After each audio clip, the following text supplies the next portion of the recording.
धन धन सतगुरु तेरा ही आसरा, तबादला हो गया। मेरे पति एक सरकारी अध्यापक हैं। सन 1974 में उनकी पदोन्नति हुई और उनका स्थानांतरण मंडी आदमपुर से गांव पिरथला हिसार में हो गया। इस गांव में बिजली व पानी की व्यवस्था ना होने के कारण हम बहुत परेशान रहने लगे। एक दिन हम सत्संग सुनने आश्रम में आए। मैंने परम पिताजी से अर्ज की कि पिताजी, उस गांव में बहुत परेशानी है, इसलिए आप जी हमारा तबादला वापस आदमपुर मंडी में ही करवा दें। परम पिताजी ने वचन किए, तुम कोशिश करो, मालिक ने चाहा तो 2 महीने में बदली हो जाएगी। उस गांव के लोग कहते हैं कि एक बार जिसका तबादला यहाँ हो गया वह जल्दी वापस नहीं जा सकता, परंतु हमें इसकी चिंता नहीं थी क्योंकि पिताजी ने हमें वचन कर दिए थे। एक दिन मैं दोपहर के समय सोई हुई थी। नींद में मुझे ऐसा आभास हुआ कि परम पिताजी ने मुझे जगाया और कहा, आपका स्थानांतरण वापस आदमपुर हो गया है। तभी मेरी आंख खुल गई और मैंने देखा तो परम पिताजी मुझे दिखाई नहीं दिए। उसी दिन मेरे पति ने मुझे शाम को बताया कि स्थानांतरण वापस आदम मंडी हो गया है। हमें बहुत खुशी हुई। मैंने उन्हें बताया कि परम पिताजी ने मुझे दोपहर के समय स्वप्न में पहले ही यह बात बता दी थी। 15 मिनट का रहस्य। हमारे गांव का एक सत्संगी था जिसे नाम लिए थोड़ा समय ही हुआ था। कुछ दिनों के बाद ही बुरी संगत में पड़कर उसने वचन यानी परहेज तोड़ दिए और मन के झांसे में आकर उसने अपने सतगुरु की निंदा करनी शुरू कर दी। वह एक दिन अपने साथी को कहने लगा कि मुझे रात को सच्चे सौदे वाले बाबा जी ने दर्शन दिए और कहा कि तुझे परसों सुबह 7:15 बजे लेकर जाएंगे, तैयार रहना। इस पर मैं विश्वास नहीं करता। निश्चित दिन आने पर सुबह सुबह उसने अपने साथी से समय पूछा। उस समय 7 बज चुके थे। इस पर वह कहने लगा कि क्या मेरे जाने में 15 मिनट ही बचे हैं। उसने इसे मजाक समझ लिया और वह शौच के लिए चला गया। शौच जाने के बाद जब वह हाथ धो रहा था तो उस समय पूरे 7:15 बजे हुए थे। उसी वक्त परम पिताजी उसे ले जाने के लिए आ गए और उसके सभी रिश्तेदारों व दोस्तों ने देखा कि उसके हाथ में पानी की अंजलि भरी ही रह गई और उसने सही 7:15 बजे वहीं चोला छोड़ दिया और मालिक का नूरी स्वरूप उसको ले गया। शिष्या बेशक सतगुरु को छोड़ देता है, पर सतगुरु उसका साथ कभी नहीं छोड़ता। मालिक की रजा। हमारे गांव के एक सत्संगी के 5 साल का बच्चा था। एक बार वह बच्चों के साथ खेलता खेलता एक मिट्टी के गड्ढे के पास चला गया। उस गड्ढे में काफी पानी था। किसी शरारती बच्चे ने उसे धक्का दे दिया और फिर डर के कारण घर पर किसी को बताया नहीं। 4-5 घंटे होने पर सारा परिवार उस लड़के को ढूंढने लगा। सारे गांव में उसे ढूंढा, परंतु वह लड़का नहीं मिला।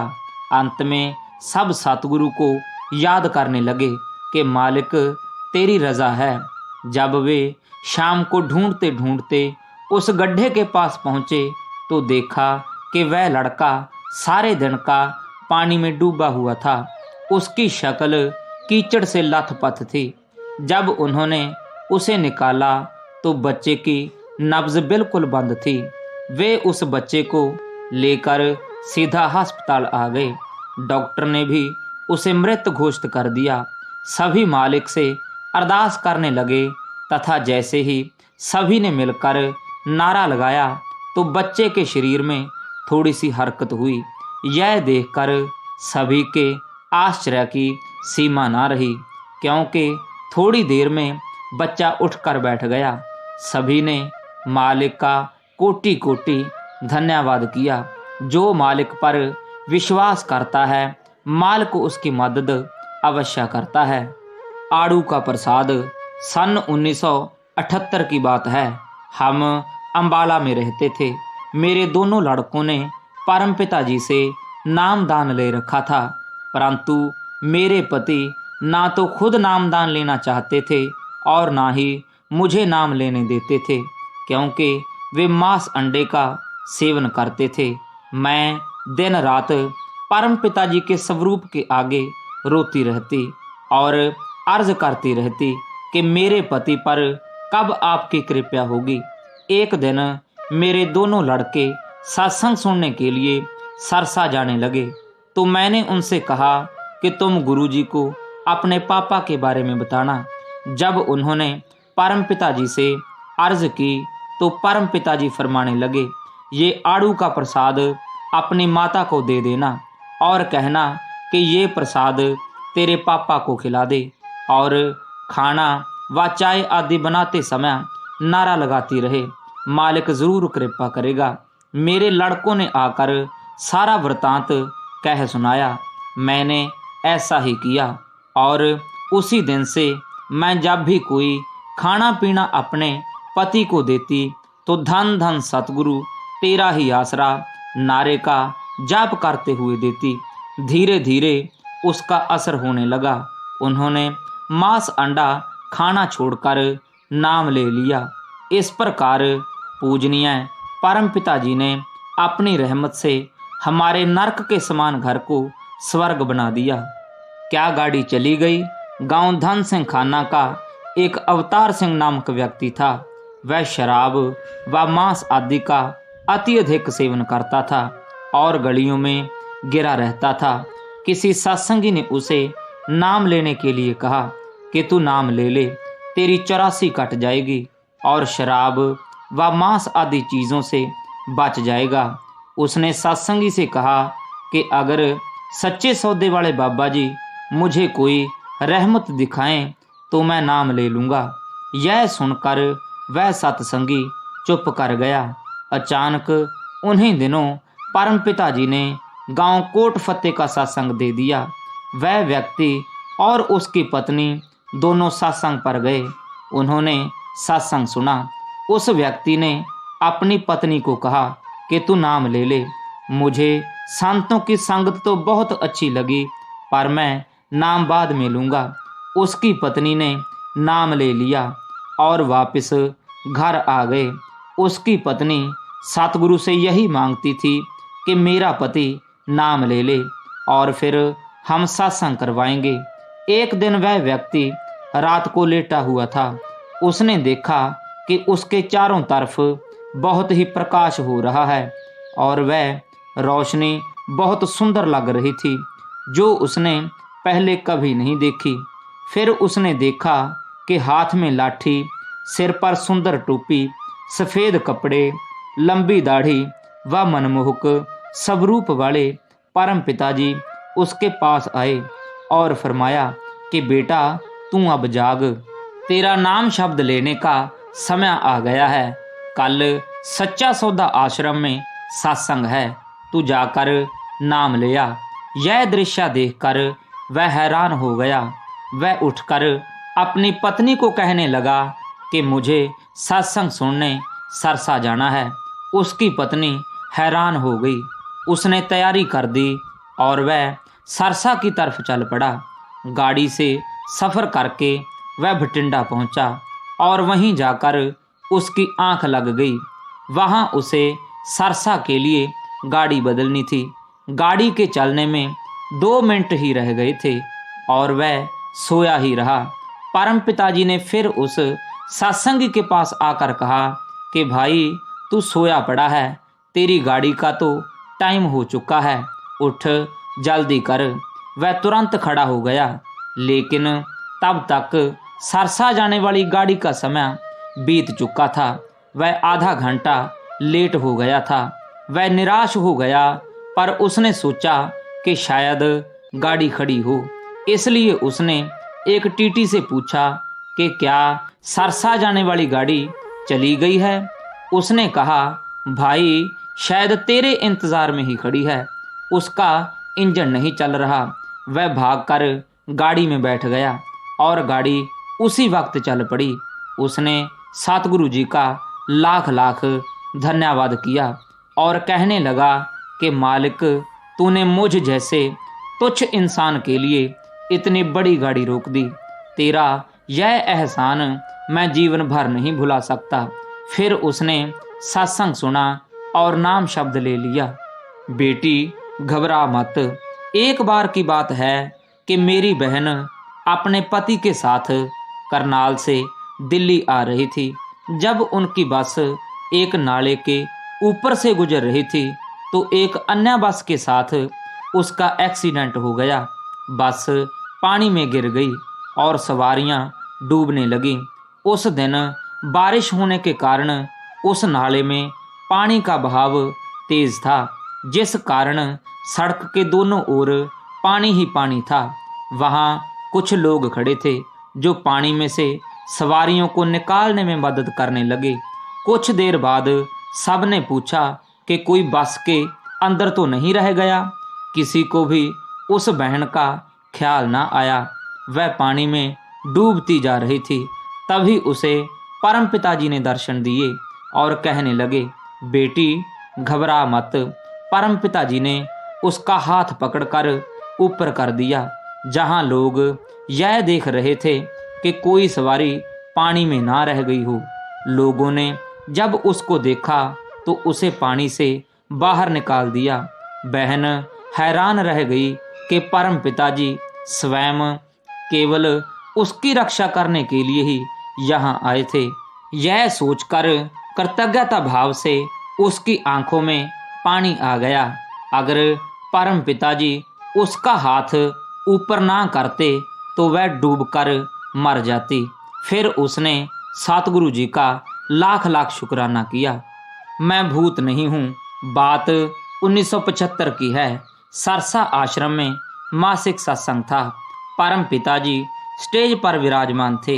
एक कविराज ने जैसे ही शब्द समाप्त किया तो बलवीर सिंह नामक एक व्यक्ति ने मंच संचालक से प्रार्थना की कि वह माइक पर कुछ बोलना चाहता है। मंच संचालक ने शहंशाह जी से आज्ञा लेकर उसे बोलने के लिए कहा। बलवीर सिंह पहली बार सत्संग पर आया था। उसने बोलना शुरू किया, भाइयों, मैं आज यहाँ पहली बार आया हूँ। मैं गुड़गांव का रहने वाला हूँ। मैं आपको अपने साथ हुई एक अनूठी घटना सुनाने जा रहा हूँ। एक दिन मुझे 104 डिग्री बुखार हो गया। घर वालों ने डॉक्टर को बुलाकर टीका लगवा दिया। वह टीका मुझे रिएक्शन कर गया और मेरी मृत्यु हो गई। लगभग 4 घंटे तक मेरा मृत शरीर पड़ा रहा। मेरे घर वालों ने सोचा कि मुझे टीके के बाद नींद आ गई और मैं आराम से सो रहा हूँ। काफ़ी समय बाद जब उन्होंने मुझे उठाया और मैं उठा नहीं तो उन्होंने मेरी नब्ज़ चेक की। मेरी नब्ज़ बंद देखकर वे सभी रोने लगे। डॉक्टर ने भी नब्ज़ देखकर मुझे मृत घोषित कर दिया। मरने के बाद मैंने देखा कि यमदूत मुझे पकड़कर धर्मराज की कचहरी में ले गए। धर्मराज मेरे मनुष्य जन्म में किए हुए कर्मों का हिसाब देखकर कहने लगा कि तूने तो एक भी अच्छा कर्म नहीं किया है। मुझे नरकों की सजा सुना दी गई। मैं बहुत घबरा गया। इतने में ये परम पिताजी की ओर इशारा करके वहां पर आ गए और इन्होंने धर्मराज से कहा कि यह रूह तो हमारी है, हमने इसे अभी नाम देना है, तुम इसे क्यों ले आए।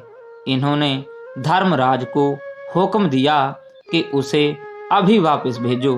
धर्मराज ने सिर झुकाकर इनका हुक्म माना और आत्मा दोबारा से मेरे मृतक शरीर में प्रवेश कर गई। गुरुजी ने मुझे बताया कि हम डेरा सच्चा सौदा वाले संत हैं। तुम आखिरी रविवार वाले सत्संग पर सरसा पहुंच जाना, हम तुझे नाम देंगे। जब मैं जीवित हो गया तो गुड़गांव में मेरे घर वाले मुझे बैठा देखकर डर गए और भूत भूत कहकर भागने लगे। मैंने उनको समझाया कि मैं भूत नहीं हूँ, मैं तो बलवीर सिंह हूँ, मैं मरकर जिंदा हो गया हूँ।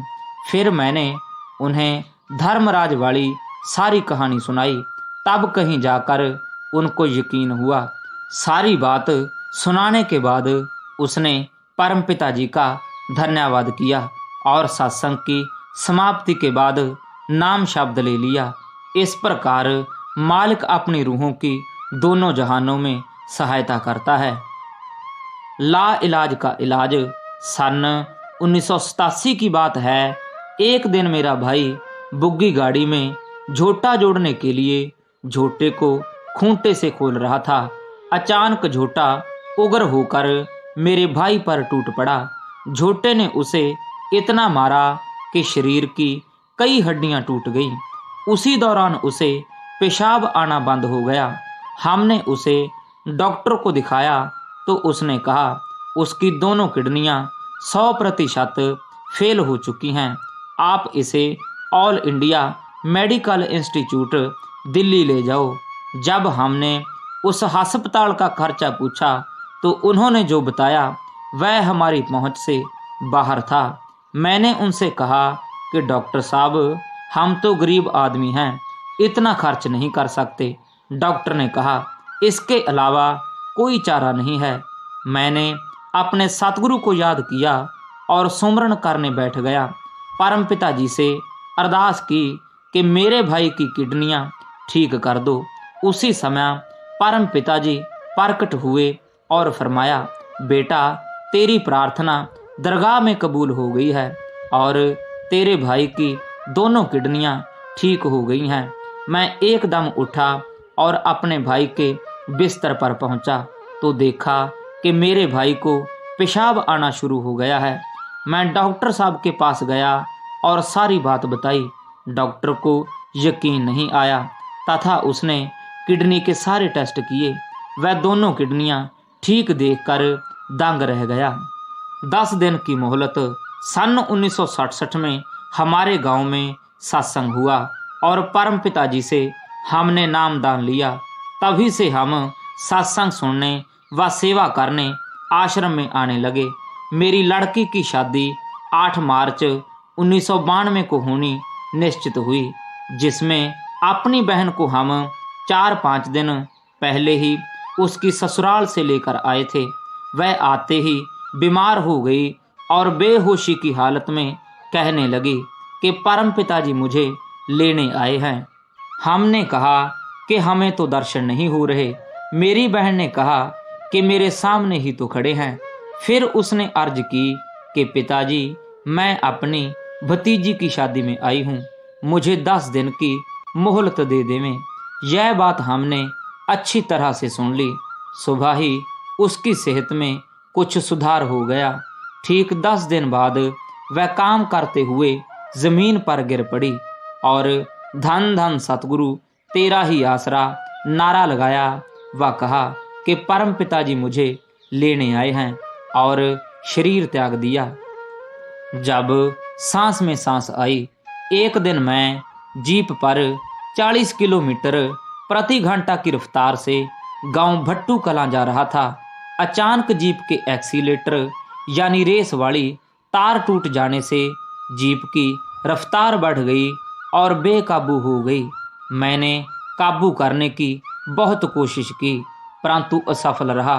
ब्रेक भी नहीं लग रहे थे। मैं एकदम घबरा गया क्योंकि मौत सामने दिखने लगी।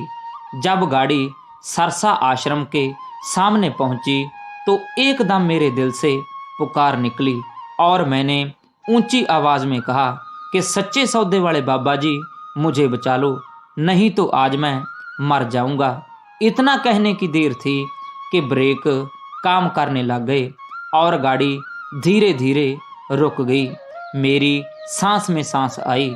मैंने सतगुरु जी का लाख लाख शुक्राना किया जिसने मुझे मौत के मुंह से बचाया है। विशेष बात यह थी कि उस समय मैंने नाम भी नहीं लिया हुआ था, लेकिन पूज्य सतगुरु जी के प्रति मेरे दिल में पूरी श्रद्धा थी। सच्ची पुकार सुनकर मालिक ने मेरी जान बचाई। इस घटना से प्रभावित होकर मैंने उसी मासिक सत्संग पर नाम शब्द ले लिया। धन धन सतगुरु तेरा ही आसरा।